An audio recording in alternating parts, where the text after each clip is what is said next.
Do you struggle in front of the camera? A lot of people do. Like they really want to make content. They got a lot of stuff in their brain and they struggle with being themselves and being personable on the camera. So let's talk about that today. Thanks for joining me. Smile Doc here. Now there's a couple of things that I cannot take away. I can't take away the fear that you might have. And there's a fear of a couple of things. People, when you hit record, sometimes it's just stage fright. It's just stage fright.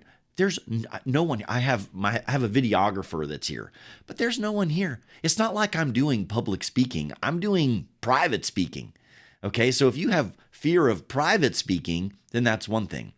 But maybe speaking to a camera isn't really your thing. That's all right. All you would do is you make it into a conversation. So what I do, I've done this for a while and I'm very fine just telling everyone like, this is what you should do.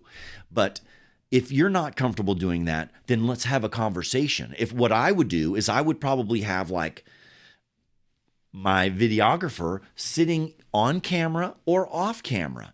And she would just ask me some questions and I would be looking at her saying, oh yeah, let me tell you how I would do that. And you have to be able to have a conversation. Fix your environment so that you can do that in any way that you need to. Everyone loves to say this. I don't care what people think. People care what people think. So just stop saying it. It bothers me.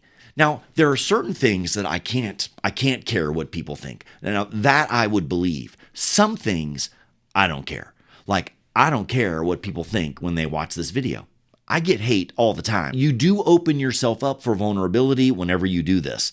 When you put something out there, people are going to critique you. And we're talking about the no-name cowards of like user 1220389 is about to criticize you. And you go to look them up, they have 0 posts.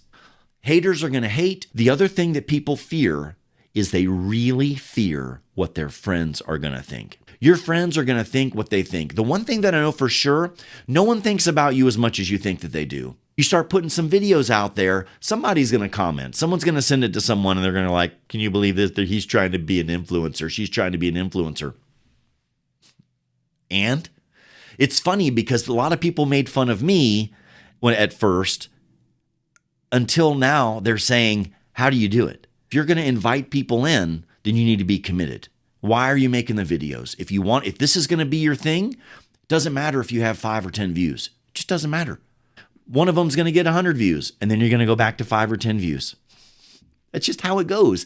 I mean, you talk to anyone, Mr. Beast, Gary Vee, any of these big vloggers, and they're going to tell you, you got to do 100 videos before you can start really like evaluating. 100. You need to do 100 videos, one a day, one a week, whatever your cadence is going to be. You need to be consistent with it. Problem is, most people, they end up saying it didn't work for me. Well, it didn't work because you didn't stick. That's the reason it didn't work. Stop caring what people think. Whose life are you living anyway? Yours.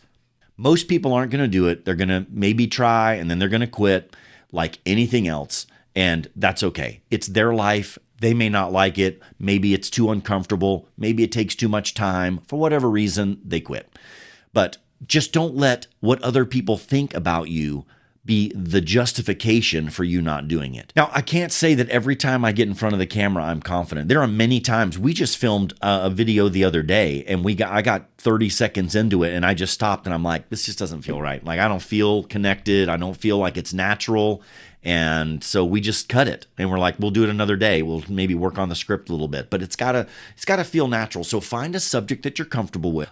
The other thing is there are times when my videographer will come in. She'll say, hey, we're going to talk about 5 foods that help prevent cavities. And I'm like, I don't know 5 foods. And she's like, I already researched it. And so I'm like, okay, let's see. And I pull it up. And I'm like, okay, all right, interesting. Yeah. Okay, let's go. And then, you'll talk for a little bit about something and then you'll stop. And then, and then that comes in post. You can edit that stuff out. You can just think out loud and whatnot. And that stuff will just get cut out when you're editing after the fact. But there's times that I don't know everything about something. You just read it, learn it, and then you get up and you present the thought because it's interesting stuff. People want to know about you and your experiences. It also needs to be very authentic. It needs to be you. The last thing that I can say is there is no substitute for preparation. Okay? If it's a subject you're uncomfortable with, maybe you shouldn't act like an expert on camera. If you're not comfortable with it, learn it and then present it, okay? But everyone's got something that they do. Some people are really, really good at cleaning their car.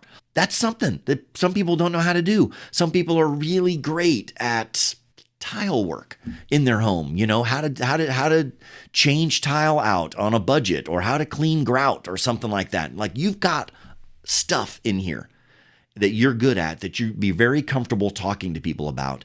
Those are the kind of things you should make videos about, things that you are an actual expert on, or things that you've learned tips and tricks on that can help people. I hope that this has helped. Again, you got to do it. You got to get the camera.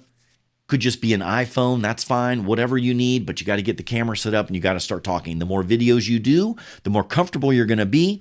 Also, once you've done your 100 videos, you have 100 opportunities to critique and edit yourself and learn from all of those videos, not just on how they performed, but on how you performed. Take the job seriously, become a student of the craft, and be consistent. Those are the best things that I can tell you. You're going to become very comfortable. Hope this has helped, and I look forward to seeing your videos. I really do. Let me know if you make one. I'd love to look at it, and I'll even give you some tips if you'd like, all right? Take care of yourselves. Smile Doc out.